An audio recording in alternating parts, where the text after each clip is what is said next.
एक नई वीडियो के साथ आपका स्वागत है डिफेंस टुडे में। आज हम लोग बात करेंगे डीआरडीओ की तरफ से अपना सूर्या डायरेक्ट एनर्जी वेपन सामने रख दिया गया है जो कि 300 किलोवाट का होगा।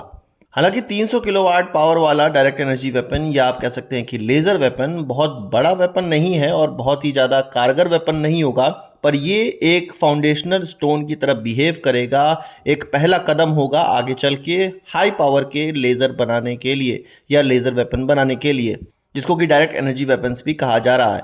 इसके बाद हम मेगावाट क्लास के आउटपुट वाले लेज़र वेपन पर काम करेंगे, पर अभी ये शुरुआत करने के लिए बहुत ही बढ़िया खबर है। 2027 में इसका डेवलपमेंट कंप्लीट कर लिया जाएगा। ये कहा जा रहा है कि 20 किलोमीटर की इसकी मारक क्षमता रहेगी और इसकी जो बीम का अपर्चर होगा वो 60 सेंटीमीटर का होगा। यानी कि जो लेज़र होगी और यानी कि एक डायरेक्शन में जब ये लेज़र बीम डाली जाएगी तो 60 सेंटीमीटर का अपर्चर वाली बीम निकालेगी। बात करते हैं कि सूर्या डायरेक्ट एनर्जी वेपन में कौन कौन सी मेजर टेक्नोलॉजीज होंगी जो कि इसको पावर करेंगी, इसको बनने में मदद करेंगी। इसमें centrifugal bubble spin on glass होगा।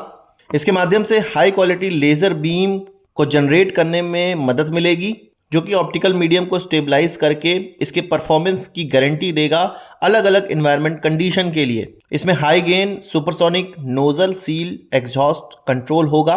इस सिस्टम के माध्यम से इसमें जो गैस का एग्जॉस्ट है उसको सुपरसोनिक स्पीड में करने का काम किया जाएगा। एनर्जी लॉस को मिनिमाइज किया जाएगा। यहाँ पर आपको कुछ चीज़ें समझ में नहीं आ रही होंगी कि ये गैस क्या है, सुपरसोनिक स्पीड क्या है। तो यहाँ पर हम लोग बात कर लेते हैं लेज़र वेपन का या किसी लेज़र का या लाइट एमिटिंग या किसी लेज़र के द्वारा जो लाइट निकलती है वो किस तरह से निकलती है या लेज़र बीम कैसे क्रिएट की जाती है।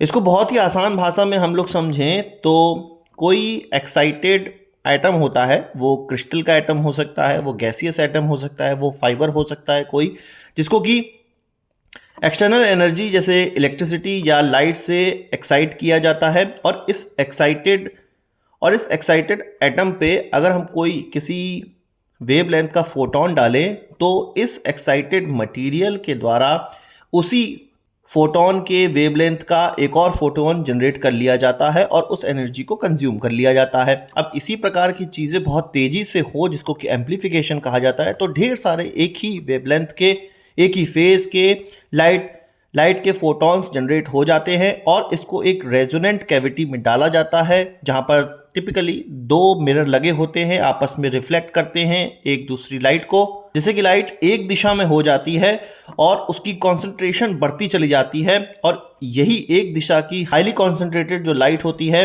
वही लेज़र बीम की तरह निकलती है सामने। तो इन्हीं गैसों की बात करी जा रही है। इसके अलावा लॉन्ग रेंज टारगेट एक्विजिशन के लिए सेंसर्स इस्तेमाल किए जाएंगे। ये टिपिकली आप कह सकते हैं कि रडार होंगे जो कि 20 किलोमीटर तक की मारक क्षमता इस लेज़र को देंगे और 20 किलोमीटर के रेंज की जो टारगेट हैं उनको डिटेक्ट करेंगे, उनको लॉक करेंगे और उसको रियल टाइम में ट्रैक भी करेंगे। इसके अलावा लार्ज अपर्चर बीम डायरेक्टर होगा, जो जैसा कि मैंने आपको बताया कि 60 सेंटीमीटर आउटपुट वाले अपर्चर वाले आउटपुट इससे निकलेगा, लेज़र बीम इससे निकलेगी। तो इसको डायरेक्ट करने के लिए इसको किस दिशा में डालना है इसके लिए भी सिस्टम लगाया जाएगा। इसके अलावा एडाप्टिव कंट्रोल सिस्टम लगा होगा इसमें, जो कि इसकी बीम के पैरामीटर्स को कंपनसेट करेगा। इसकी बीम के पैरामीटर्स को हमेशा एक तरह से रहने देगा चाहे कोई भी एटमॉस्फेरिक डिस्टॉर्शन आए। इसके अलावा बीम कंट्रोल सिस्टम होगा, जिससे कि ये जो सिस्टम है या जो हथियार है उसकी जो बीम है उसका अलाइनमेंट बना रहे, उसकी ट्रैकिंग, जिस टारगेट को हमें नष्ट करना है उसको वो ट्रैक करता हुआ उसके पीछे जाए या उस पर हमेशा पड़ता रहे और अपनी मैक्सिमम एक्यूरेसी के साथ पड़े, मैक्सिमम एफिशिएंसी के साथ पड़े। ये सारी चीज़ें इस बीम कंट्रोल सिस्टम के द्वारा की जाएगी। इस सूर्या डायरेक्ट एनर्जी वेपन की खास बात ये होगी कि इसको लैंड से एक स्थान से दूसरे स्थान तक ले जाया जा सकेगा और ये ग्राउंड पे ट्रांसपोर्टेबल होगा। अगर ये ट्रांसपोर्टेबल नहीं होगा तो ड्रोन का निशाना इसको आसानी से बनाया जा सकता है। इसके जो की पैरामीटर्स हैं जिन पर कि ध्यान देना पड़ेगा डीआरडीओ को या ध्यान दिया जाएगा डीआरडीओ की तरफ से, वो है इसकी पावर, जो कि 300 किलोवाट की कंटिन्यूअस वेव निकालनी पड़ेगी। इसके अलावा ऑप्टिकल क्वालिटी, बढ़िया क्वालिटी की ऑप्टिकल रेज निकलनी चाहिए, तभी ये टारगेट को नष्ट कर पाएगी।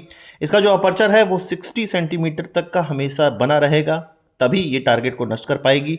इसके अलावा इसकी जो रेंज 20 किलोमीटर की कही जा रही है, ये 20 किलोमीटर तक मारक क्षमता के लायक हो, इतनी पावरफुल हो ये। इसका जो लैंड से ट्रांसपोर्टेबल कॉन्फ़िगरेशन होगा वो 2 गाड़ियों में लद कर ये जाएगा। 8x8 की व्हीकल इसमें इस्तेमाल करी जाएगी। इसके अलावा एक अलग कंट्रोल व्हीकल होगा जो कि इसको कमांड देने के काम आएगा और कोऑर्डिनेशन बनाने के काम आएगा। तो इस सूर्या डायरेक्ट एनर्जी वेपन, या आप कह सकते हैं कि सूर्या 300 या 300 किलोवाट वाले सूर्या डायरेक्ट एनर्जी वेपन की ये एक छोटी सी डिस्क्रिप्शन है जो मैं आपके सामने लाना चाहता था और डीआरडीओ की तरफ से हमारे सामने लाया गया। आपको इस खबर को देखकर क्या लगा, इस वीडियो को देखकर कैसा लगा, कमेंट बॉक्स में बताइएगा। इस वीडियो को एक बड़ा थम्स अप जरूर दीजिएगा, हमारे चैनल को जरूर सब्सक्राइब करिएगा क्योंकि हम इस प्रकार की वीडियो लाते रहते हैं। नमस्कार, थैंक यू।